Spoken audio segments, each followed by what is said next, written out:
For more content like this, log on to GibboPresents.com.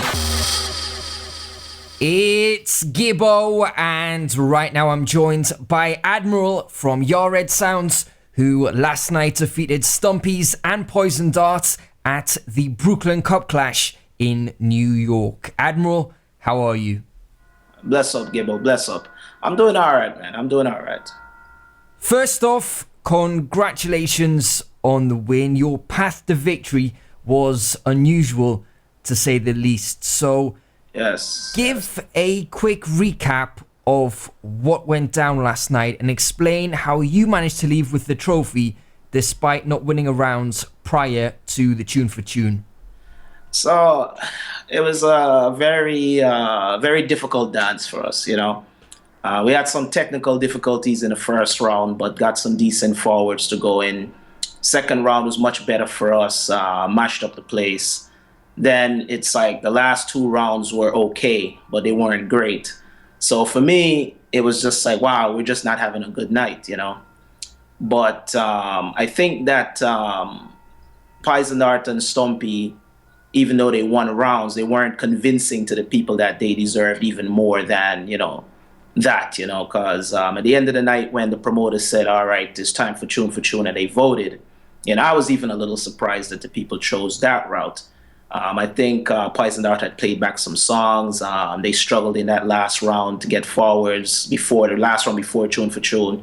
So that might have played some factors into who they decided to put in. But, as I look back on it, I'm thinking, it's not really for me to really second guess what the crowd intention was. We took the opportunity that was given to us and decided to seize the victory, I definitely told my team, not happy with the way we performed last night. But one thing about Clash, you have to fight to the end, and that's what we wanted to, to let the people know that, we have to do better for our fans. But we fought till the end, kept at it, and once we were in tune for tune, that's where we were able to do some more damage and, and take away the victory. So, just to clarify things for people watching, there was a vote after 4 rounds to see which two sounds would go into the tune for tune.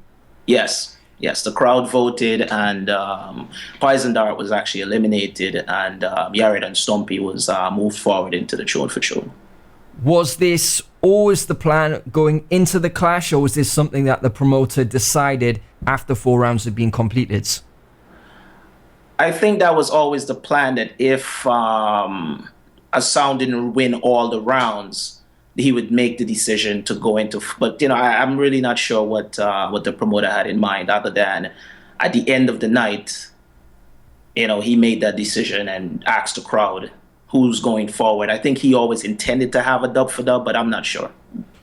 Do you think that the fact that Poison Darts aren't a New York-based sound worked against them when it came to that vote? It's a possibility. It's a possibility that the home crowd wanted to see 2 home sounds go in. It's a possibility. They tried out a new MC that night, a journeyman named Redface, and that didn't work out for them. So Kirkus had to actually come back on MC the Clash himself. So I think there's a couple of things that probably worked against them, but it's tough for me to tell. I'm still wrapping my head around the whole, our own difficulties getting through the clash. It's and it was a tough clash for us. You mentioned you weren't too satisfied with your performance, but can you break it down for me? There must be some aspects which you are pleased with, and which points or areas do you feel you did not do too well in? Well, there's a couple of things. The way Yared focuses is that, the win is not sufficient for us. I always win or lose. When we leave a clash, we want our fans to be entertained. We want to win new fans. We want people to be pleased with what happened. You know what I'm saying? And for me, my performance itself as an MC, I didn't feel I was fully connecting. The other issue was my mixer was having some difficulties with the system. And when the audio releases, you'll hear that one point, one of the turntables weren't working, so we had to switch that. So all these things kind of affected the flow It's like you can't really get a gear if you're having equipment problems. So the thing is that when we did have a gear, we were busting the place and doing well. So it's like, I think that's what I want to focus on. We went in there with very solid tunes, and when everything was moving, we were busting the place and doing well. So I have to take that away from it. But as far as overall performance, and I know what we're capable of, what we've done in past clashes, I'm looking at this one like, no, we have to do better. It should be mentioned you went down 3-0 at the start of the tune for tune. You then came back, rallied back, and the final score was 6-3. Surely that says a lot about your attitude and your mindset. Yeah, well, that's the thing that I want people to take away from this. That Clash is not about who gets who's swift out of the gate. It's about endurance also. So we had our difficulties and we struggled through them and maintained till the end, and then pulled it out when we really needed the opportunity to. So for the other sounds, I'd have to say that when you're in a clash, you also have to seal the deal. So you can't just depend on your prior performance and say, oh, because I did well early, I should automatically win, or I should get some kind of extra points in dub for the. I don't know. It's like you have to hold on and win to the end. So I want to. When I look at my team, I want to let them know that even though we have areas to improve on with our juggling and our presentation, it's something that they did in the end that I'm really pleased with, that, they held on and rallied back. So, I want to take that away from it. How much homework had you done on your opponents? What were you expecting from each of them? It was difficult with Stumpy because they didn't have a solid clash record. They were a new sound on the scene. There was only one clash that I was able to listen to, and it was okay. Poison Dart, I knew what to expect from them. Their juggling hasn't really changed in the last couple of years, so I expected, the same stuff from them. I'm sorry to say, but you have to be real with it, that they usually come with the same juggling, and that's exactly what they gave the people this time. So in the clash, though, Stumpy actually surprised me. They did very well. Their MC was connecting. They cut some very solid tunes, and they surprised us in that. So, yeah. Is their tune for tune box not as deep as yours, or did you just know which dubs to play at the right moments of the deciding rounds? Yeah. Well, it's something that we worked on because dub for dub has always been our Achilles heel. In past clashes, for instance, the clash with Fargo in 2014, we did very well during the rounds and then fell apart in dub for dub. So between then and now, we really worked on that segment of our box to say that we can't do that. Unfortunately, it's the reverse in this time where, we struggled throughout the rounds and then won dub for dub. So, sometimes it's like, the win is ugly, it's not always going to be pretty, and that's what happens. So. Winner gets to call their next shot. So which sound or sounds would you like to go up against next? Is there any unfinished business that you feel needs settling? Yeah.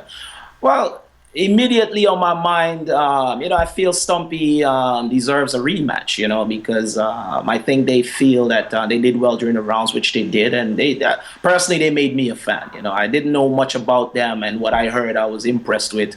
And I think they deserve a rematch to satisfy their feeling that they deserve that, As far as who we want to kill, we actually have some clashes lined up. We have one in Canada. It's Soul Survival, Twin Star versus Yared. That's June 11th. We're in talks about something in Atlanta. Also talks to come back to London later in the year. So, we have a couple of things lined up. As far as who I really want to kill, definitely that song Kosmik, I think these guys, they deserve a next kick, so I think I think we need to set that up, because anyway, I'm not even going to talk my bad. Just leave it at that, Yeah. And I believe you're heading down to Barbados soon, not a clash, but taking part in the iQueen Arts and Music Festival. Yes, it's an interesting collaboration that I have a friend that I went to school with who's promoting this, and she called me to do some work with her on this, and we're really pleased with that collab because it's celebrating Rastafarian culture in Barbados, where this Rastafarian sex in all the different islands, so Rastafarian culture in Barbados is really big, and she's putting on this whole festival, so Yared will be there to celebrate with them. Just before we finish, I'm sure you've got a lot of people you need to big up, so I'll give you the opportunity to do that. And if anything else needs mentioning, here's your chance. Yeah, bless up, Gibbo. Bless up for even calling. That's ratings. I mean, first of all, I want to big up my team. I'm saying my team really worked hard, to get us prepared for this clash. And I know they're disappointed also in the way that things turned out in our performance, but definitely Rohan, Rhino, Sanjay, Tommy, GQ, Dog, and Kaya. Kaya and Lash. We have a big team that we've been building. There's also another part of our sound in Jamaica that's out there in Kingston 13 doing some juggling. So it's a very things that we're doing moving forward. So, and I want to big up my fans. Because as we've been going through this thing, we've been, building a lot of fans, and they've been standing by this song. So I want to big up all the fans around the world who rate this song. So keep the faith with Yared. Admiral, congratulations once again, and thank you for taking time to chat. Bless up, King. Bless up. Gibbo presents